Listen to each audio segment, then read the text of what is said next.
ನೋಡಿ, ನೈಸರ್ಗಿಕವಾಗಿ ತಿನ್ನಬೇಕಾದದ್ದನ್ನು ನಾನು ಏನು ಮಾಡಿದ್ದೀನಿ ಅಂದರೆ, ಎಲ್ಲರೂ ಮಾಡ್ತಾರೆ, ಇದು ಏನೂ ಇಲ್ಲ. ನಾನು ಇದು ಸೋಷಿಯಲ್ ಮೀಡಿಯಾದಲ್ಲಿ ನೋಡೇ ಮಾಡ್ಕೊಂಡಿದ್ದು.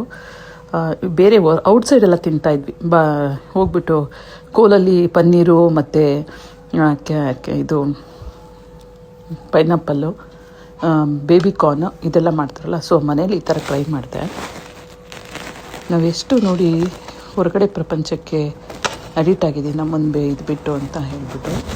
ಏನಿಲ್ಲ, ಜಸ್ಟು ನಾನು ಖಾರದ ಪುಡಿ, ಚಾಟ್ ಮಸಾಲ, ಸ್ವಲ್ಪ ಗರಂ ಮಸಾಲ ಹಾಕ್ಕೊಂಡಿದ್ದೀನಿ, ಸಾಲ್ಟು ಇಷ್ಟು ಹಾಕ್ಕೊಂಡು ಫಸ್ಟು ಶಾಲು ಈ ತವಾ ಫ್ರೈ ಮಾಡಿಕೊಂಡು ಆಮೇಲೆ ಡೈರೆಕ್ಟು ಇದು ಮಾಡಿಕೊಂಡೆ. ಲೆಟ್ ಮಿ ಸಿ, ನಾನು ಅಂಗಡಿ ಥರ ಬಂದಿದೆಯಾ ಅಂತ ನಂಗೆ ಗೊತ್ತಿಲ್ಲ. ನ್ಯಾಚುರಲ್ ಆಗಿ ತಿಂದಿದ್ರೆ ತುಂಬ ಚೆನ್ನಾಗಿರ್ತಿತ್ತು. ಬರೀ ಸಾಲ್ಟು ಮತ್ತು ಚಿಲ್ಲಿ ಪೌಡರ್ ಹಾಕ್ಕೊಂಡು ತಿಂದಿದ್ದಿದ್ರೆ ಎಷ್ಟು ಅಮೇಝಿಂಗ್ ಆಗ್ತಿತ್ತು. ಇಲ್ಲ ಅಂದರೆ ಗ್ರೀನ್ ಚಟ್ನಿ ಇರುತ್ತಲ್ಲ ಮನೇಲಿ,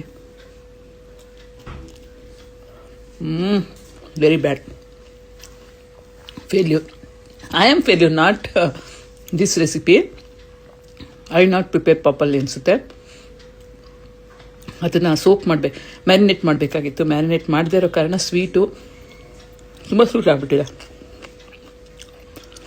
ಸ್ವೀಟ್ನೆಸ್ ಜಾಸ್ತಿ ಬಂದ್ಬಿಟ್ಟಿದೆ. ಹಂಗೆ ತಿಂದಿದ್ರೆ ಎಷ್ಟೋ ಚೆನ್ನಾಗಿರ್ತಿತ್ತು.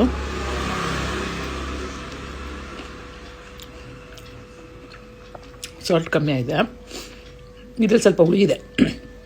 ಫಸ್ಟ್ ತಿನ್ನಲ್ಲ, ಅದನ್ನು ಸ್ವಲ್ಪ ಸ್ವೀಟ್ ಇತ್ತು. ನನಗೆ ಇದು ಮಧ್ಯದಲ್ಲಿ ಇರುತ್ತಲ್ಲ ದಂಟು, ತುಂಬ ಚೆನ್ನಾಗಿರುತ್ತೆ ತಿನ್ನೋಕ್ಕೆ. ಸ್ವೀಟ್ ಇದೆ. ಸೊ ಫಸ್ಟು ಇದನ್ನು ಮಾಡಬೇಕಾದ್ರೆ ಒಂದು ಟ್ರೈ ಮಾಡಿ, ಆಮೇಲೆ ಲೇಟರ್ ಮಾಡಿ ಯಾರಿಗೂ ಕೊಡೋಕೆ ಹೋಗ್ಬಿಡಿ ತಿನ್ನೋಕ್ಕೆ. ಆಮೇಲೆ ಉಕ್ಕೊಂಡು ಹೋಗ್ತಾರೆ ನಮ್ಮನ್ನು. ಉಕ್ಕೊಂಡು ಹೋಗೋದು ಹೋಗಲಿ ಬಿಡ, ಪರವಾಗಿಲ್ಲ. ಸರ್ಟಿಫಿಕೇಟ್ ಕೊಟ್ಬಿಟ್ಟು ಹೋಗ್ತಾರೆ, ದೇ ನಾಟ್ ಕುಕಿಂಗ್ ವೆಲ್ ಅಂತ ಹೇಳಿಬಿಟ್ಟು. So marinate is the main process ಇದಕ್ಕೆ. ಅದನ್ನು ಮಾಡಿಕೊಂಡು ಆಮೇಲೆ ಶಾಲೋ ಫ್ರೈ ಮಾಡಿ ಸ್ವಲ್ಪ ಹೊತ್ತು ಮಾಡಿಬಿಟ್ರೆ ಮೇ ಬಿ ಗುಡ್ ಅನಿಸುತ್ತೆ. ನೆಕ್ಸ್ಟ್ ಟೈಮ್ ಮಾಡಿ ತೋರಿಸ್ತೀನಿ. ಓಕೆ.